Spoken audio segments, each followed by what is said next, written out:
Olá, boa noite, pessoal, tudo bem? Estamos começando aqui um Espectropapo, hoje conversando com a Viviane Tripp, tem que falar assim o sobrenome dela. Oi, gente, tudo bom? E hoje o tema vai ser muito importante, porque eu acho que quando a gente vai falar de práticas, né, as pessoas precisam muito de modelo para elas compreenderem o processo, para elas saberem que aquilo funciona, né? E a Viviane hoje vai conversar comigo sobre o modelo de inclusão nos Estados Unidos. Ela conhece muito esse assunto. Ela tem a página Autismo Mo F2 lá no Instagram, que ela divulga bastante coisa. E aí eu quero explorar aqui um pouco com vocês uma oportunidade bem interessante. Viviane, se apresenta para nós, por favor. Claro, gente, eu sou a Viviane, eu moro aqui nos Estados Unidos há 13 anos e sou mãe de duas crianças do espectro autista. A minha filha é pré-adolescente e o meu menor tem 3 anos. Então, a experiência que eu ganhei até agora é de que minha filha teve todos os serviços dela na Califórnia por 9 anos. E agora que nós mudamos para outro estado, nós estamos tendo a experiência bem diferente. E o meu filho começou a ter a intervenção precoce e o início é da pré-escola aqui. Então, eu vivi e vivo nessas duas experiências até agora. Viviane, peraí, são duas crianças? Eu tenho dois filhos, a Valerie, de quase 12 anos, que ela faz a sexta série, né, aqui em Utah, e ela teve 9 anos de intervenções na Califórnia. E o Certo. Lucas, que tem 3 anos, que nós recebemos o diagnóstico dele em junho, mês passado. O mês retrasado, né? Então, com ele, nós estamos recomeçando tudo de novo, né? O processo de intervenção, de inclusão. A gente está começando agora com ele, mas com a Valerie, eu vivi isso os 9 anos na Califórnia. Entendido. Deixa eu dar uma boa noite aqui pro pessoal. Antônia, Diná, boa noite. Fran, Elaine, Rosimeire, Duceli, Flávia, algumas pessoas das pessoas que estão aqui. E você falou uma coisa interessante, né? Eu queria explorar isso durante Uhum. nossa conversa, a questão das diferenças regionais, que eu acho que são bastante importantes. Mas será que você falou de intervenção precoce? Eu queria que você falasse um pouco assim. Eu publiquei semana passada um relato que foi num grupo de pesquisa que eu fui, e aí lá eu estava discutindo uma questão, tinha uma pessoa que era mestranda lá, a gente acabou dialogando um pouco mais sobre isso. Que, na Prefeitura de São Paulo, eles põem no ensino fundamental a educação especial, né? O apoio, né? Se você... Uhum. Na educação infantil, eles falam, não, o currículo já é lúdico, tá tudo certo, deixa. Oh, meu Deus! E pessoas que recebem cargos públicos. Né? Uhum. Não é uma pessoa que está lá, não é. São pessoas que alguém disse assim: ó, essa pessoa entende educação especial. Essa pessoa, enfim. E eu queria saber como é que é a intervenção precoce, a primeira coisa. Como é que é o processo? Esse segundo teve o diagnóstico aí, a É. Valor, não sei. Como é que é o processo de diagnóstico primeiro e encaminhamento até chegar na intervenção precoce? Ah, tá. Deixa eu falar primeiro. Esse equívoco aí das pessoas acharem que o ensino especial é só colocar uma criança na sala fisicamente e tá tudo ótimo, isso também acontece aqui, né, em um país de primeiro mundo. Assim, surpreendentemente, a gente acha até que não acontece, mas acontece. Essas pessoas elas não pensam que a criança precisa não só da parte física, né, de estar lá, mas elas precisam de um ambiente adaptado, precisam de outras ferramentas para elas poderem se desenvolver como as outras crianças, né? Então, isso aí acontece muito. E em relação à intervenção precoce, a minha filha começou a dela na Califórnia 9 anos atrás. Ela foi diagnosticada aos 3 anos. Então, assim que ela foi diagnosticada, nós fomos para o distrito escolar, né, com o diagnóstico dela de autismo, e lá eles fizeram os testes nela para saber qual seria o nivelamento dela, né? Qual seria o nível de autismo, qual seria o nível de comprometimento dela cognitivo, e os testes foram assim muito amplos, sabe? Ela foi testada por uma professora de educação regular, ensino especial, por fono, por terapia ocupacional. Então fizeram uma bateria de testes com ela para poder achar a sala assim exatamente como que fala, um match para ela, entendeu? Para o perfil dela. Então, fez esse processo todo, ela foi para uma sala de ensino especial, na época, né, que foi 2011. Então, tinham 10 crianças na sala dela, tinham 4 assistentes, mais a professora, Então, lá eles tinham assim, era uma sala como se fosse uma sala de pré-escola, né? Tem a parte lúdica, tem a parte de coordenação motora, musiquinha, tinham toda essa parte, mas eles focavam no plano individual de cada aluno, porque cada aluno com autismo era uma sala, um programa específico para autismo. Né? O bom da Califórnia é isso, que ele tem programas para autismo e tem salas de níveis diferentes. Então, tem sala de nível leve, moderado, e tem sala para nível severo. Né? Então, eles dividem bem, e a sala de ensino especial fica dentro da escola pública. Então, não existe, assim, existem escolas de ensino especial particulares, mas, assim, são poucas, né, em relação às salas de ensino público. Então, minha filha ficou nessa sala por um ano, depois ela foi avançando, né, cada ano ela ia avançando para uma sala diferente. E sempre seguindo o plano individual, que é chamado de IP. Né? E esse plano individual é garantido pela lei, que é o IDEA, que é o estatuto que é um subestatuto da pessoa com deficiência, só que é específico da área de educação. Então, ela sempre teve esse plano individual e ao longo dos anos ela foi progredindo, né? Esses goals que eram estabelecidos para ela foram adaptados a cada ano e ela ia superando, né? Ela ia superando os goals dela e eles iam fazendo novos goals. Então, ela ficou assim por 9 anos na Califórnia e quando foi ano passado, ela estava assim 100% pronta para poder fazer a inclusão e passar para uma sala regular. Então, ela ficou assim 70% do tempo numa sala regular, sem ter assistente, né? Só com a professora de educação regular, mas a professora, ela é fenomenal. Fenomenal, assim, em relação a como suprir as necessidades dela, a explicar mais, assim, quando ela precisava de mais assistência. E fora isso, ela ia para a sala de recursos, que era a sala de educação especial, só para fazer matemática, ou para fazer escrita, ou para ler, né? Então, mas ela ficou 70% do tempo na sala regular e, né, 30% na sala de ensino especial. Mas foi o momento, assim, o auge, né? Que realmente nós vimos que ela estava pronta para fazer a transição. Aí, quando nós mudamos para o Utah, nós vimos que os recursos para pessoas com deficiência, né, eram bem mais escassos. Então, ela chegou aqui e nós tivemos a sorte, porque ela já estava pronta mesmo para fazer a transição. Então, nós chegamos aqui, foi em dezembro do ano passado, né? E aí fomos fazer uma reunião do AIP, de novo, que é o do plano individual. Eles fizeram as adaptações, porque tem que ser adaptado aos recursos que estão disponíveis, né, do local. Então, eles fizeram as adaptações e ela começou a frequentar a sala regular de quinta série, né, e com assistência na sala de recurso. Então, ela ia lá toda, durante o horário de aula, ela ia para a sala de recurso para ter o suporte em matemática, em escrita e na parte de leitura. Só que o distrito escolar aqui de Utah, ele não tem tantos recursos quanto o distrito que nós tínhamos na Califórnia. Então, ela tinha. O que eu observei é que são muitas crianças para poucos tutores, né? Então, acaba assim que as crianças não têm a atenção que elas precisam, né? Para poder entender as tarefas que elas têm que ter assistência. E, assim, não tem assistente em sala de aula para quem precisa. Então, praticamente, a criança que começa a frequentar o ensino regular só pode ser uma criança que esteja totalmente preparada, entendeu? Se ela não estiver preparada, essa criança fica flutuando, assim, no sistema, né? Então, isso que é muito falho, é que eles não têm recurso, orçamento para poder ter um assistente em sala com a criança. Então, se a criança não consegue acompanhar, ela fica assim, sem opções, né?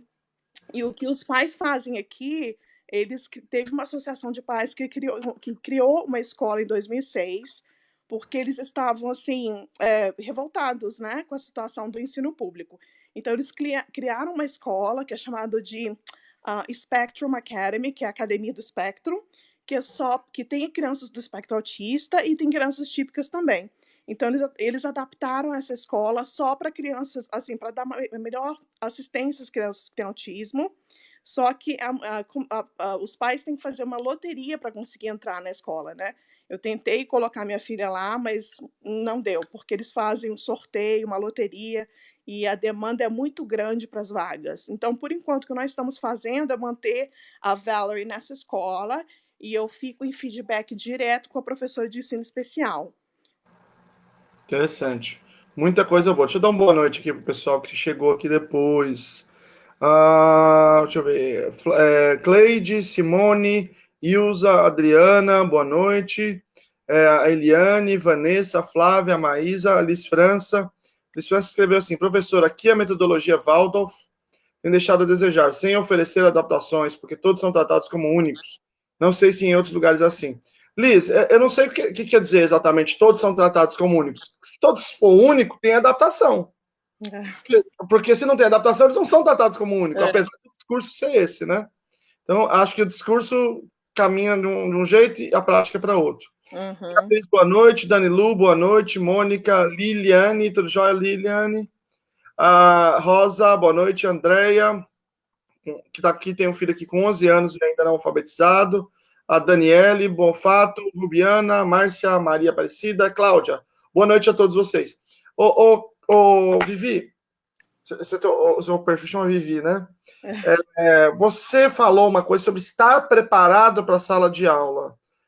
Aqui no Brasil, a história é que para toda criança o melhor é estar na sala de aula regular. Não pode ter essa preparação antes para depois ir para a sala de aula regular. Eles falam que isso é exclusão.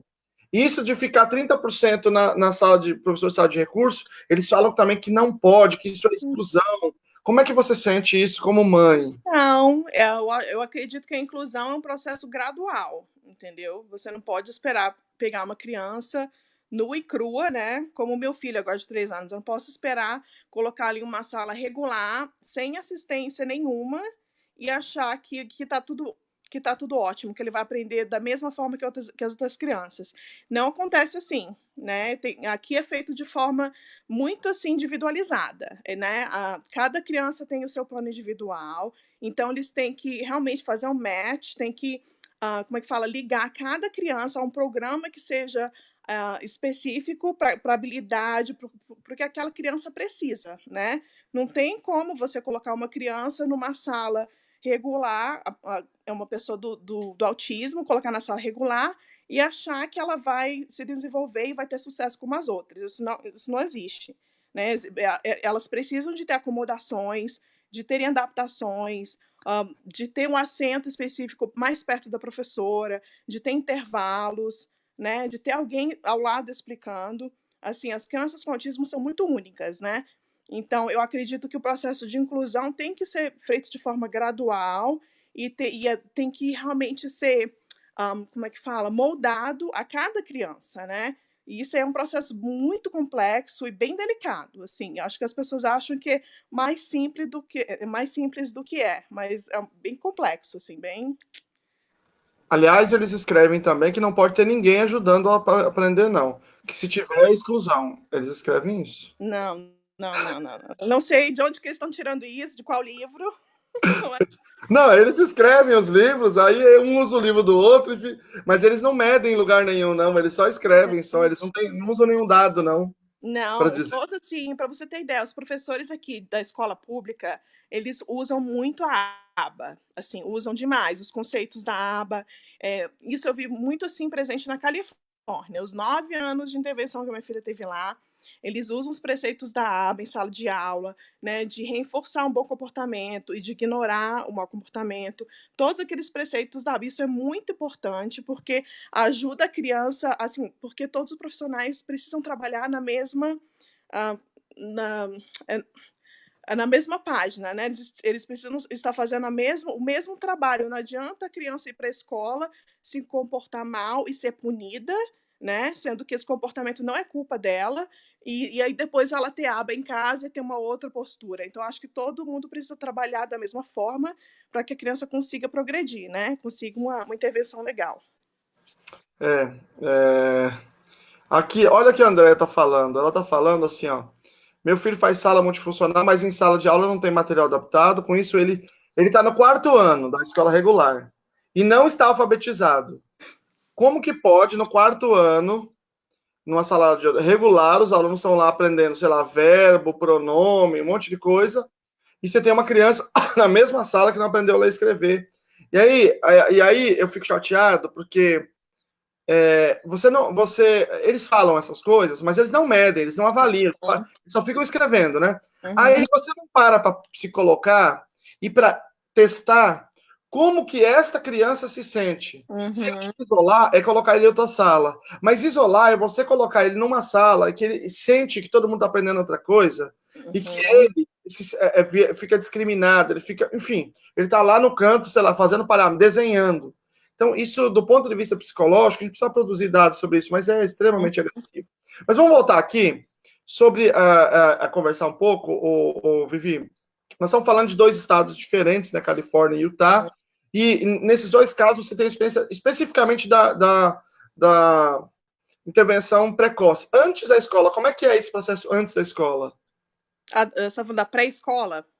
Eu não sei, pode ser. Aqui a gente chama, não se chama mais pré-escola, educação infantil. Eu estou falando pequenininho, assim que você. Porque, por exemplo, eu entrevistei lá oh, caramba. Eu entrevistei lá a mãe do Beto, a Caterine. Minha amiga, minha comadre. E ela falou o seguinte: que primeiro ela foi para a escolinha de intervenção precoce, que era tipo da prefeitura, né, lá de Oceanside, e depois ela foi para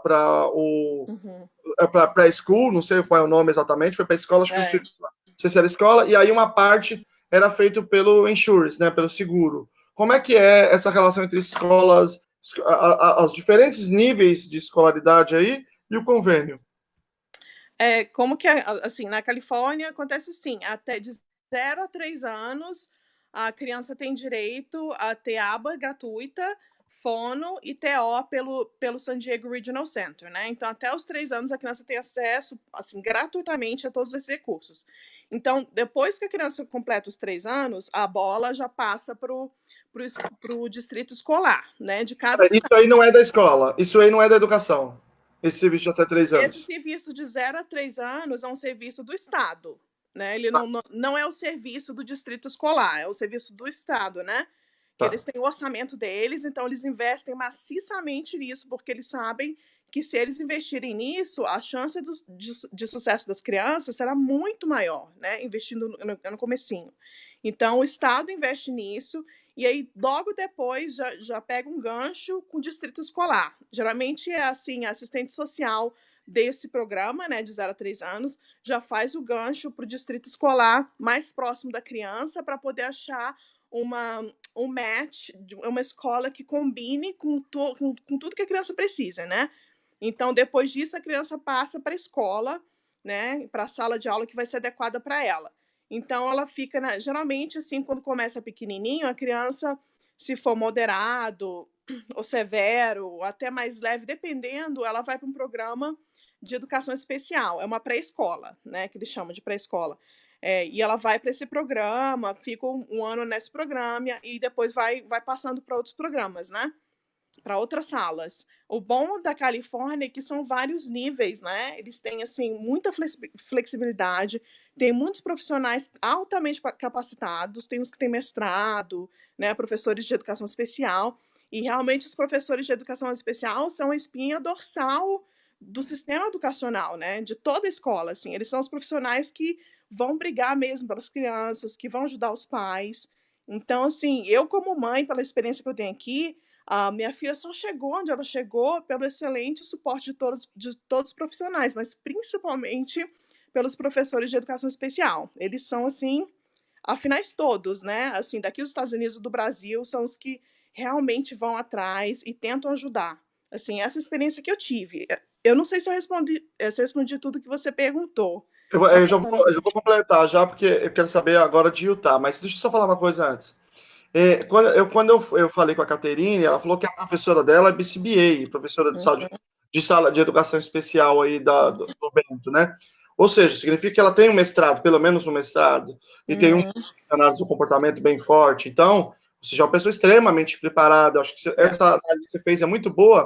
E eu gostaria de pegar essa análise sua e dialogar, assim, ó, falar um pouco do Brasil. Eu concordo com você. Eu entendo que o professor de sala de recurso aqui, professor de atendimento educacional especializado, ele deve ser a espinha dorsal do processo. Só que hoje ele está informado formado e informado com uma perspectiva totalmente anticientífica, que é essa que eu te falei. Essa ideia de que todo mundo tem que ir para o mesmo lugar, de que é simplesmente colocar, que é um equívoco, né? Mas esse profissional ele tem que ser aproveitado para implementar práticas com evidência. Isso significa, por exemplo, que a gente tem que pagar bem esse profissional, tem que criar carreira.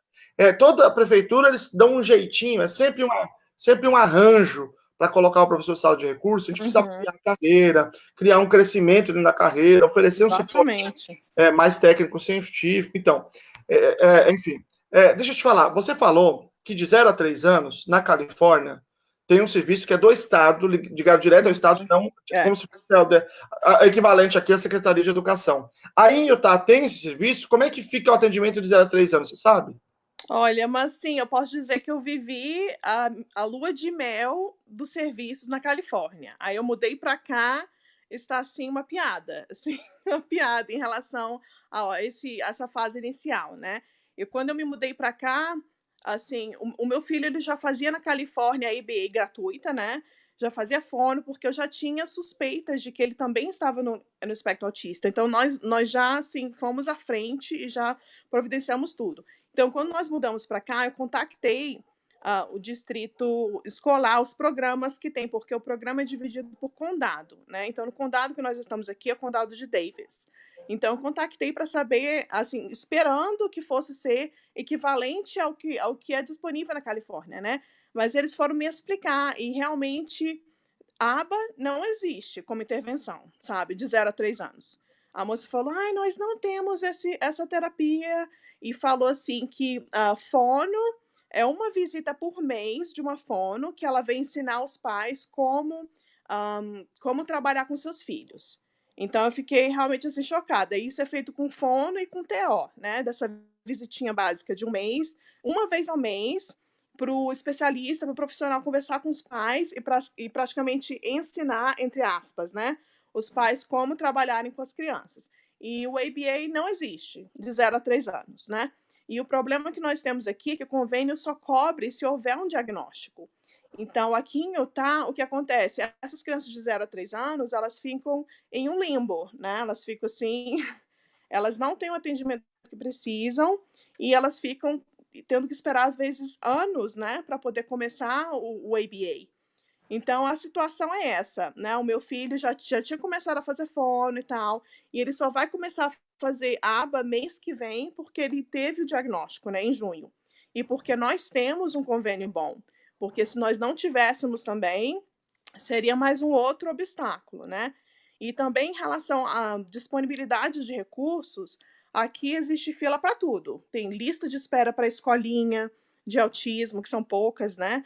Tem a fila de espera para ABA e a qualidade das empresas que oferecem também o ABA não são do mesmo patamar do que as empresas que existem na Califórnia.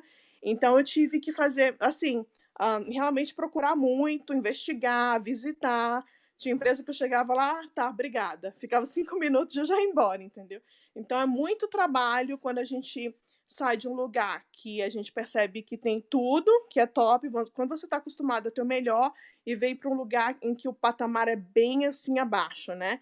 Então está sendo um obstáculo para a gente aqui resolver isso, né? Tentar navegar o sistema daqui de Utah. Mas basicamente isso. Então, uma dica aí, tem um dos maiores analistas do comportamento do mundo, é de Utah. Eu só não sei de que condado que ele é. Pois é. Thomas Higby. É um nome, assim, incrível mesmo. Ele tem uma escola, chama CERTS, Modelo CERTS, é uma escola dele e ele certifica em outros lugares. Eu só não sei em que cidade que fica, depois acho que vale a pena dar uma olhada. Depois eu olho isso.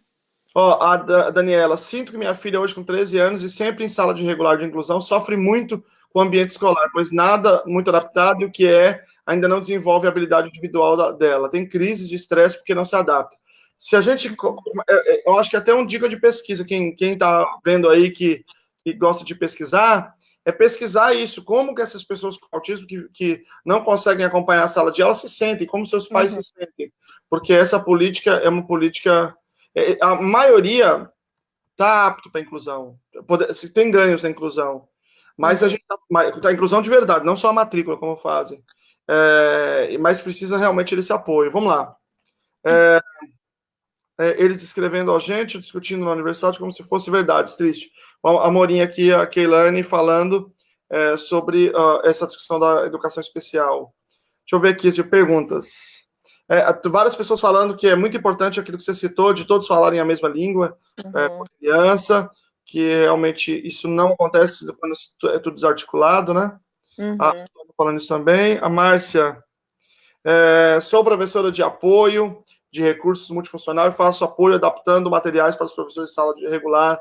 Márcia, eu percebo que você é uma pessoa, por exemplo, que acompanha muito aqui, mas infelizmente não é o que todos fazem, né? E além disso, tem um problema de sobrecarregar o professor de sala de recursos, precisaria ter um sistema maior, né, de adaptação. Bom, Alice França falando aqui, meu filho faz infantil 3 anos, tem um auxiliar que não tem formação específica. O auxiliar, nos Estados Unidos, também não tem formação específica, mas antes ele passa por uma avaliação, a criança, escreve os programas individualizados deles, e aí essa pessoa, o especialista fica supervisionando o processo. E esse eixo que está faltando no Brasil. Esse especialista poderia ser o professor de sala de recurso. Se a gente olhasse para esse sujeito fazendo a formação mais científica, preparando para protocolos de avaliação, técnicos, né, científicos, PIMAP, ABLES, PIC, enfim, muitos outros. A Simone está perguntando, as escolas são obrigadas a ter um plano de ensino individual? Ou, Vivi? São aqui porque existe o IP, que é o plano de atendimento individual, né? Isso é garantido por lei. Assim como o Brasil tem o Estatuto da Pessoa com Deficiência, aqui os Estados Unidos tem o ADA, que é o Estatuto dos Americanos com Deficiência. E abaixo desse ADA vem um subestatuto, que é o IDEA, que é, assim, especificamente relacionado à educação. Então, nesse IDEA, está escrito lá que cada aluno que tem necessidade especial, seja atraso na fala, autismo, qualquer outro tipo de deficiência, ele tem que ter esse plano de atendimento, né? Então, o distrito escolar tem que fornecer isso e tem que dar as condições, né, para essa pessoa ter as melhores intervenções e a melhor inclusão possível. Mas na prática, a teoria é outra, né? Sim, não é sempre. E como é que era, falando de prática agora, como é que era lá na Califórnia, que acho que é um modelo muito mais adequado, né? Como é que eram os reportes que você recebia, né? Qual era o retorno em relação à sua filha? Você tinha uma reunião de vez em quando? Qual é o dado que eles tinham sobre ela? Ela desenvolveu tal habilidade ou não desenvolveu? Ou era só... Como é que era isso? Para esse IPE, assim, eles encontram quase no final do ano, tipo um mês antes, né, de terminar o ano, é feito o IP para o próximo ano letivo. Então, em meio ao ano letivo, você tem uma reunião, né, você recebe um relatório falando como está. Tal gol foi atingido. Aí, gol segundo, o objetivo segundo não foi atingido. Então, você recebe por escrito uma parte do IP que cita especificamente quais foram os gols que a criança avançou, está parada, ou que, né? Então, eles te dão um feedback e marcam a reunião com os pais, para os pais poderem conversar e ver o que precisa ser adaptado. Então, esse feedback, né, do professor e dos pais é muito importante. E, assim, geralmente os pais mantêm contato direto com o professor por e-mail ou vai lá. Então, assim, quando você tem um filho aqui no sistema público, é muito mais do que só ir à escola, né? É um contato diário que você tem com o profissional, contato por e-mail, adaptações. Então, você tem que estar sempre, né, em feedback com aquele profissional. Já que a gente falou nisso, Vivi, eu não sei qual é a situação dos seus filhos, mas no Brasil é muito comum pais admoestados porque os filhos faltam, porque às vezes tem crise, tem outros problemas, outras comorbidades que impedem de ir. Como é que é essa questão da falta aí? Nossa, isso aconteceu muito com a minha filha. Tinha dias que ela não queria ir para a escola, né, porque ela não estava a fim de ir para a escola. E assim, a lei é muito restrita, porque se você tem não sei quantas faltas, né, o distrito escolar te manda cartinha falando, né, que teve não sei quantas faltas e que se faltar mais, eles vão ter que marcar uma reunião com o superintendente do distrito, né, escolar. Então eles são bem dramáticos aqui. Eles são bem restritos, né, em relação à falta.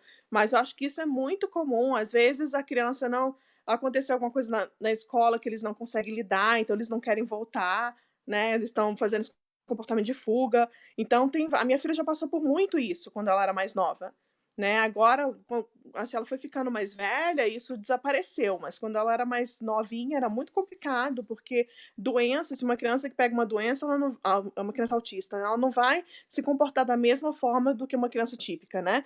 Então, isso aí a criança acaba faltando mais aulas e tudo, mas é difícil porque o parâmetro é igual, né? Tanto para criança com autismo, tanto para criança típica. Aqui eles são bem exigentes, são bem. Bem forte, né? É. O Everton está perguntando aqui como que é feita a transição da escolinha para o distrito escolar.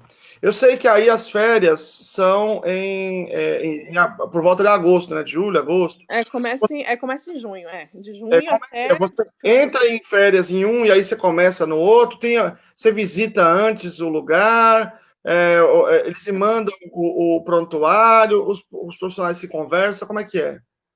Não, assim, eu desconheço. Existem escolinhas e tal. Você fala escolinha pro verão? Não, A não, minha não. filha É nunca do distrito para a escola. do Lá na distrito. Califórnia, no distrito de 1 a 3 anos, quando vai começar a escola. De Tem 0 a 3 anos? Não, porque de 0 a 3 anos, praticamente, as crianças não vão para a escolinha. Pelo menos a minha filha não foi, entendeu? Então, geralmente de 0 a 3 anos é mais a intervenção em casa, com ABA, com Ah, em grupos casa. sociais. São com grupos sociais, porque as empresas de ABA, elas têm programa de grupos sociais, né? Então, eles passeiam, geralmente 2 vezes na semana, no final de semana, um sábado também. Eles passeiam pela comunidade, jogam jogos na clínica. Então, o ABA, assim, é maciçamente o mais prevalente, assim, de 0 a 3 anos, né? Até porque achar uma escola específica para autismo nessa idade, assim, eu desconheço lá. Assim, eu realmente não sei. Eu sei do serviço ABA em casa, da fono e TO em clínica, né? De 0 a 3 anos. Aí depois que a criança atinge a marca dos 3 anos, aí é que ela começa a receber os serviços pelo distrito, né? Pelo distrito escolar. E aqui, como as férias são muito longas, de junho até o final de agosto, então geralmente o distrito escolar oferece o Summer School, que é a escola de verão, né? Então ele dá essa opção para os pais. Se os pais não querem interromper as atividades, as aulas, a criança que tem o IP, que tem o plano individual, ela tem direito a ir para a escola de verão na escola que ela tá, entendeu? E isso é Ah, muito legal. isso é bem interessante, bem interessante. A Andrea Werner já relatou que lá na Suécia, para as crianças com autismo, também tinha essa opção de não ter as É, férias, de você ter a é. atividade permanente, porque há uma série de dificuldades quando Uhum. você interrompe nisso, nessas pessoas. A minha filha nunca foi para essa summer school porque ela sempre quis ter os meses livres para visitar a família, porque minha mãe vem para cá, então ela gosta de ter aquele tempo livre. E eu sempre respeitei, sabe, isso que ela pediu. Ela falou: não quero escola, eu preciso relaxar, Então eu nunca coloquei. Então ela ficou mais para realmente sim relaxar mesmo, né, as férias. Interessante, interessante. Deixa eu ver aqui se tem perguntas. Eu estou vendo aqui os comentários. Muita gente falando, fazendo um comentário no Brasil sobre o acompanhante, que não tem AE em alguns lugares, falando sobre as dificuldades e tal. Tá falando aqui. Tá bom.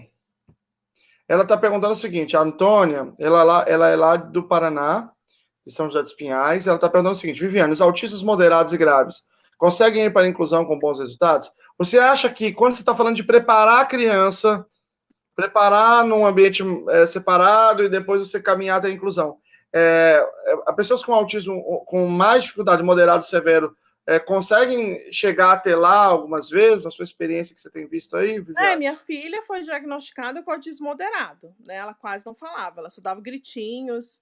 Ela foi assim, uma transformação assim impressionante, assim. Minha filha quando foi diagnosticada, assim, interação pouca, não pedia nada, não falava nada. Então ela foi diagnosticada com autismo moderado na época, né? E ela foi começando gradativamente. Eu senti que quando ela foi colocada nessa classe com poucas crianças, e foi exposta a todos os recursos da escola, porque a pessoa tem que lembrar que a inclusão não é só a criança estar dentro da escola, mas ela participar da comunidade, de todas as atividades da escola, né? Porque a criança em uma sala especial dentro da escola pública, ela vai participar de eventos que todas as outras crianças participam, vai usar o mesmo playground. Então, ela é como uma esponjinha, né? Ela vai absorvendo aquele estímulo, aquelas informações ao redor dela. Então, eu acho assim que é muito específico, não tem como afirmar se uma pessoa que é moderada vai se dar bem no ensino, assim, inclusive em sala regular. Eu acho que cada situação é muito específica, né? Mas eu acho que sendo feita assim gradativamente, pelo menos com minha filha, ela teve muitos ganhos, né? Ela foi assim aos poucos sendo preparada, foi realmente assim preparando o lado psicológico dela, as sensibilidades que ela tinha, que antes eram maiores, né, em relação ao barulho, hoje em dia quase, assim, pouquíssimo.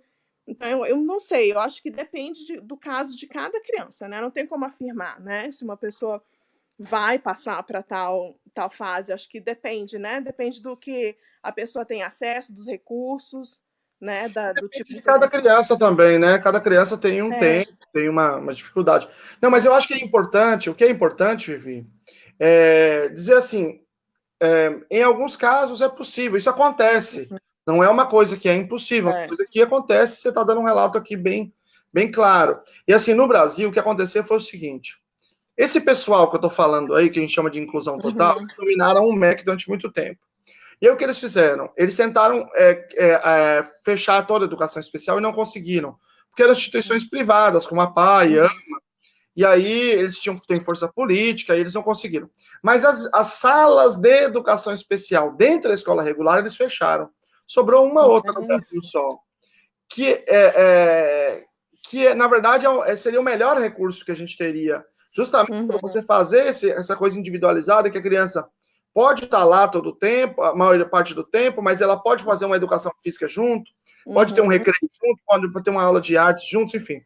Mas o que eu quero te perguntar agora é uma coisa mais sensível, que é o seguinte: você conversando com a sua filha, como é que ela sente, o que ela te relata sobre, em alguns momentos, estar numa sala diferente, lá na Califórnia, quando ela estava em outra sala?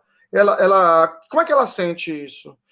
Ela não comentou assim, não. Lógico que ela sentiu falta, né? Porque a outra escola dela que ela estava era fantástica em inclusão, assim. Eles incluíam as crianças especiais até para receber prêmios, entendeu? De, como é que fala? De responsabilidade. Então, eles incluíam, que eles tinham os prêmios para os estudantes, né? Que eram destaques. Então, as crianças de sala especial também entravam nesses prêmios, né? Então, era assim, uma coisa assim, espetacular, assim. A escola que ela e com certeza ela sentiu muito, né? Mas ela não comentou muito. Aqui ela fala que adora a escola. Assim, eu tento tirar as informações dela, mas ela quer participar de tudo, ela quer ser igual às crianças típicas, ela não quer que a gente mude nada, entendeu? Quando eu falo, Vera, você quer ajuda? Ela, não, vou fazer sozinha. Ela quer fazer tudo sozinha, né? Então, assim, a perspectiva pessoal dela, eu sei que ela sentiu, mas ela não fala. Assim, na cabeça dela, ela gosta daqui e aqui tá bom, entendeu? Mas eu tenho sempre que ficar observando, né? Uma coisa que eu sempre trabalho, como eu te disse, né? A profissional de educação especial, assim, é aliada dos pais, né?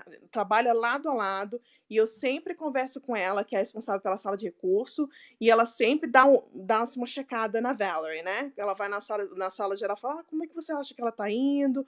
Tem como você dar uma olhada? Ela vai lá ver como é que tá, ela conversa com a professora de ensino regular. Então é muito importante a gente ter esse feedback, porque não tem como eu ir lá, abrir a porta da sala e ficar investigando, né? Como é que ela tá. Eu tenho que respeitar o espaço dela também, porque ela precisa ter o protagonismo dela, ela precisa sentir que ela está na sala como qualquer outra criança, né? Então a gente tem que trabalhar nos bastidores mesmo para tentar pegar essas informações, né? Quais são as dificuldades dela na sala, se estão notando alguma coisa diferente.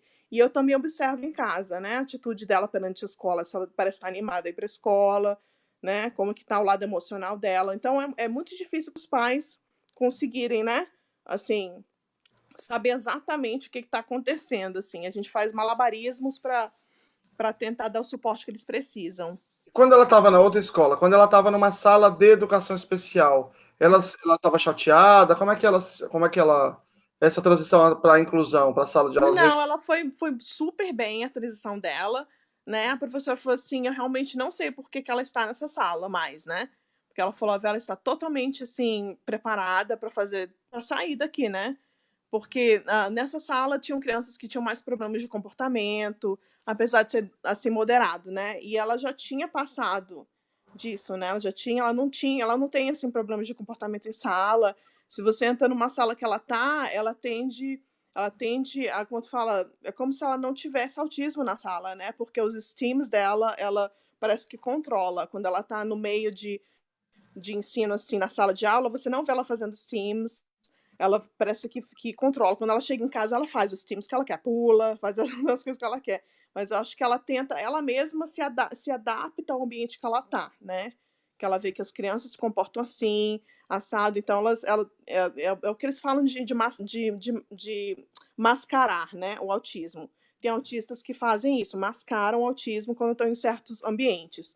E eu sinto que isso que ela faz na sala regular, né? Assim, então, mas a experiência dela aqui, apesar da minha preocupação, tem sido positiva, né? Eu sempre tenho que ficar olhando se tem alguma coisa que eu não percebi, que está precisando de mais suporte, mas até agora o lado dela, assim, está sendo positivo, né?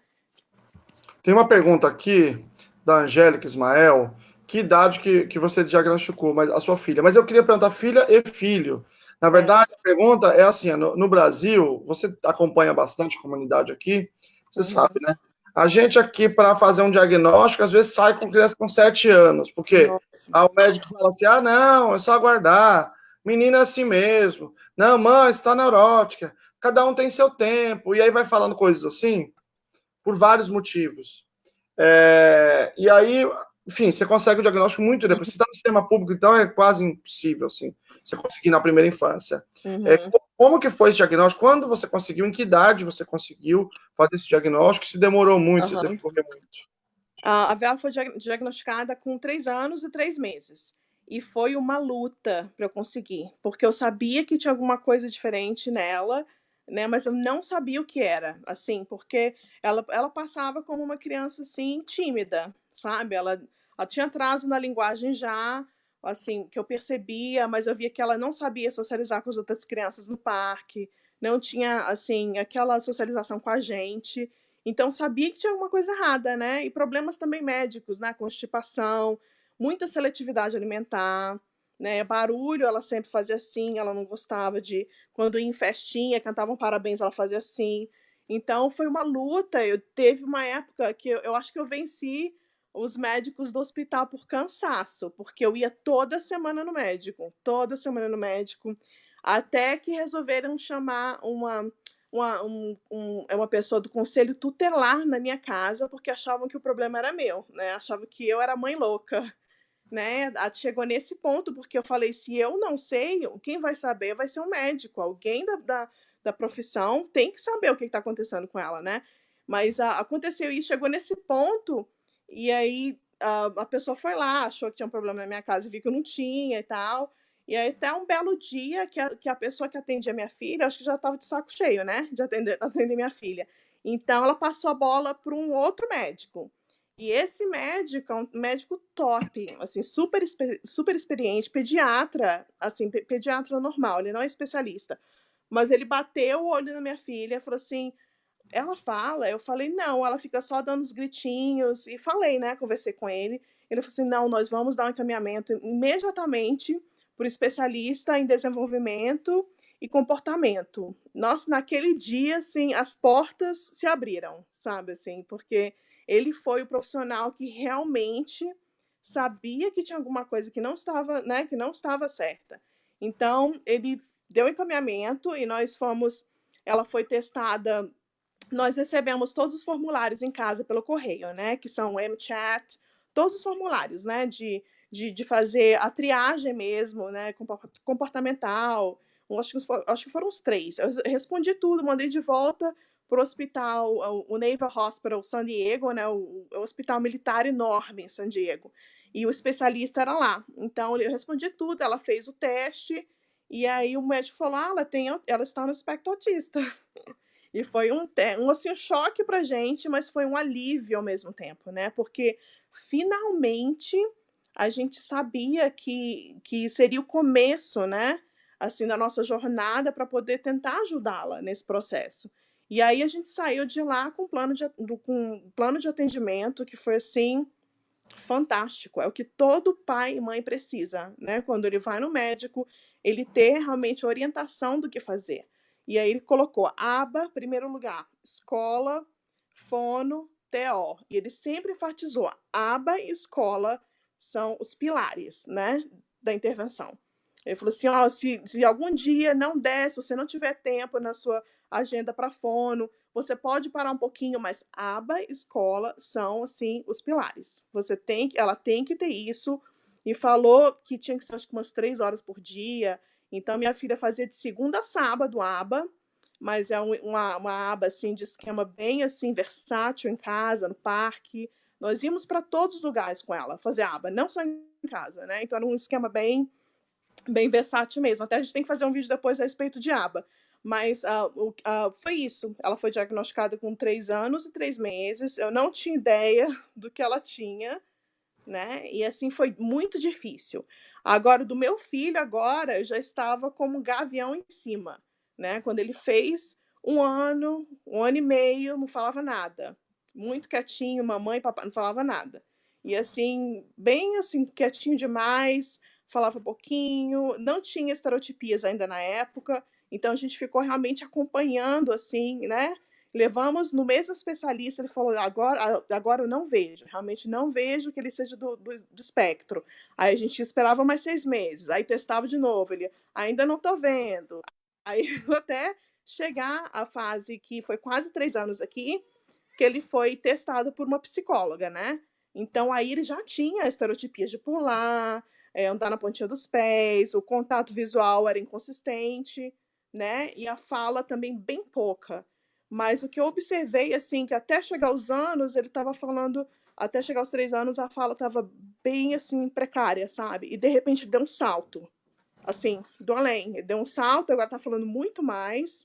Ele fala, às vezes, frases que são complexas, só que ele tem dificuldades em se comunicar com alguém no parquinho, sabe? Falar, let's play, ele não fala. Mas ele Sim. pode falar, mãe, você pode. Não, ele pode falar, mãe, eu não consigo alcançar tal coisa. Mas ele não sabe falar, vamos brincar no parquinho. Então, assim, é totalmente diferente, né? Uma criança com autismo, se você conhece uma pessoa com autismo, é aquela pessoa. É realmente o que eu percebi com os meus 2 filhos. Eles são muito diferentes, né? Assim, em todos os sentidos. E a jornada foi essa, né? Com o diagnóstico. Então, recebemos o diagnóstico em junho e agora estamos correndo atrás, né? Correndo atrás da aba começa a semana que vem, né? Vai ser aba em casa também. E como eu já sei exatamente como tem que ser, então eu já estou assim com expectativas, né? Que eu quero que seja exatamente como minha filha teve e vou manter o diálogo aberto com a BCBA, com as assistentes. Então, assim, a gente está começando tudo de novo aqui, né? Recomeçando o esquema Começando a de novo. jornada. Eu me lembrei 2 coisas que eu quero comentar aqui. Primeiro, vamos fazer uma live um dia sobre aba aí. Vamos Vamos, aí. vamos, E vamos vamos. chamar a Caterine, vamos fazer nós 3? Vamos, yay! Legal, vai ser legal. É o seguinte, ó. A Catherine Maurice, você já leu o livro dela? O Let Me Hear Não. Your Voice? É uma mãe que, na verdade, aba, alguém perguntou, o que é aba? A aba é uma ciência, análise do comportamento aplicada, cujas intervenções são as que têm evidência para autismo. Aí, o Lovaas fez a pesquisa de 87, que foi uma pesquisa muito importante, só que as pessoas não leem pesquisa, né? Ela tinha uma filha com autismo. E ela colocou assim: procura-se quem faz método Lovaas. Um cartaz, que eles chamavam de método Lovaas na época. Aí uma moça apareceu e ela falou assim: eu faço. Então vai ser contratada. Aí fez com a filha. Aí a filha ficou legal. Aí ela falou: olha, então vou precisar mais do seu serviço, muito obrigado. E aí, nesse trâmite, ela descobriu que o filho mais novo tinha. Aí ela pegou a pessoa e falou: não, você não vai embora, não, vai continuar aqui. Aí o filho avançou. Num certo momento, não precisava mais também, teve alta, né? Perdeu todos os prejuízos. E aí ela escreve isso, esse livro que bomba. Inclusive, eu Uau, estou tentando falar com ela, tem uma intermediária aí no caminho, tentando falar para ver se a gente consegue traduzir e publicar no Brasil. nossa, Seria bem interessante, né? vou procurar, não conheço, mas vou procurar. Esse livro é bem legal. Ó, deixa eu só colocar aqui o depoimento da Simone, né? Comecei a perceber autismo 1 ano e meio, mas a médica me chamou de doida, a pediatra. E ele foi diagnosticado com 2 anos e 2 meses. A maioria foi chamada de doida. É. As doidas, né? As doidas. Sempre, né? Eu tenho conceito tutelar. Tem uma pessoa que perguntou aqui, a Keilane Amorim, Fabrício Amorim, se as crianças percebem, tá falando de uma faixa de 3, 4 anos, que a criança tem autismo. E isso Uhum. sempre aparece. Como é que é o relacionamento com os outros alunos? Como é que você sente o relacionamento com as crianças aí? Da sua filha, do seu filho? Como é que é essa coisa mais social? É até engraçado. É até engraçado, porque criança é regular, assim, criança não tem filtro, né? Então, a gente, que é mãe de crianças que têm autismo, né, pais e mães, a gente começa a desenvolver desde cedo, assim, um mecanismo para poder lidar mesmo, né? Porque as outras crianças vão fazer comentários, né? No parquinho, ontem mesmo, o menino falou: Ah, seu filho pula como um bebê. É uma menina que é de uns 5 anos, né? E meu filho tem 3. Então eu falei: Ah, ele pula como um bebê, né? Aí eu falei, eu só sorri para ela, realmente não. É, criança faz comentário, assim. Agora, em relação à minha filha mais velha, com certeza eles percebem que ela é diferente, mas eu nunca ouvi comportamento negativo, assim, pelo contrário, na sala dela do ano passado aqui em Utah, quando a gente chegou, né, eu fui abordada por 2 pessoas da sala dela, 2 meninas, que vieram falar comigo. Eu falei: Ai, a sua filha é muito fantástica, não sei o que, você deve ter muito orgulho dela. Então, são meninas da idade dela e da sala dela, né, que falaram isso. Eu realmente fiquei muito surpresa. E elas falaram: Ai, a sua filha tem um coração muito bom. Então, eu fiquei assim, eu fui chorando no carro. E a minha filha: Por que você tá chorando? Eu: Ai, que é um cisco no meu olho, chorando no carro, assim. Então, acho que a gente vai ver de tudo, né? A gente vai ver crianças que fazem, pré-adolescentes, que vão fazer comentários que não são legais, e vai ver crianças também menores que vão fazer. Então, acho que a gente tem que sempre tentar educar. E eu sempre reforço a minha filha, né, em relação à autoestima. Eu falo: Vera, você é uma menina maravilhosa, você tem muitas qualidades. Algumas pessoas não são legais, falam coisas que machucam e tal, mas o que você tem que ter certeza é que você é uma pessoa maravilhosa. E ela me perguntou em relação ao autismo dela 2 anos atrás, né? Ela perguntou para mim, eu esperei pelo momento certo dela vir a mim para perguntar, e ela veio perguntar se o irmão dela iria ter autismo. E eu fiquei assim, eu não sabia nem o que eu ia responder, né? Ela falou: Mãe, o autismo, não, o Lucas vai ter autismo também? Aí eu não sabia nem o que eu respondia, né? Eu falei: Minha filha, a gente não sabe. Você sabe o que é autismo? Ela falou: Ah, não sei não. Aí eu fui falar pra ela: Ah, é assim, é quando a pessoa nasce com um cérebro muito especial, é uma pessoa muito legal, né? Que pensa diferente, que vê o mundo de forma diferente. Aí eu falei pra ela: Todos os seus amigos têm autismo, né? Então, todos os coleguinhas dela que iam festinha dela, que ela adora. Então, eu falei pra ela: Um monte de gente tem autismo, essa pessoa, aquela pessoa.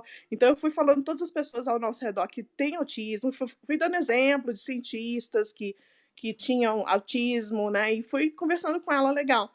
Mas eu acho que é importante a gente trabalhar a autoestima, né? Nas crianças desde novinhos. E também quando escutar comentários assim, a gente educar as outras crianças, né? Falar assim: Ah, o mundo é diferente, é assim mesmo. Não dá muita importância, né? Porque se a gente reforça esses comentários negativos, eu acho que só piora a situação. Eu acho, na minha opinião, eu penso assim, né? Inclusive, você está falando sobre você como mãe, reforçar a autoestima, e a Simone Braudo está falando aqui assim, Braido, eu sou professor, eles percebem a diferença sim, e eu explico para os pequenos. Explico que ele é especial, que ele é autista, que às vezes tem um comportamento um pouquinho diferente, mas que ser diferente é normal, eles lidam muito bem com essa explicação. E ela caiu. Vou ver se ela volta. Eu vou falar aqui para ela pelas palavras finais aqui. Vou falar para ela aqui no Zap. Então, na verdade, é o seguinte, pessoal, só ver se ela consegue voltar aqui. Peraí. Consegue voltar? Aí. Ela já voltou aqui. Peraí. Peraí, Vivi, agora que você voltou, Oi. tava Oi, fora aqui. não, era a Deu uma Valor me ligando. Mãe, você já acabou a sua live? A Valor perguntou assim.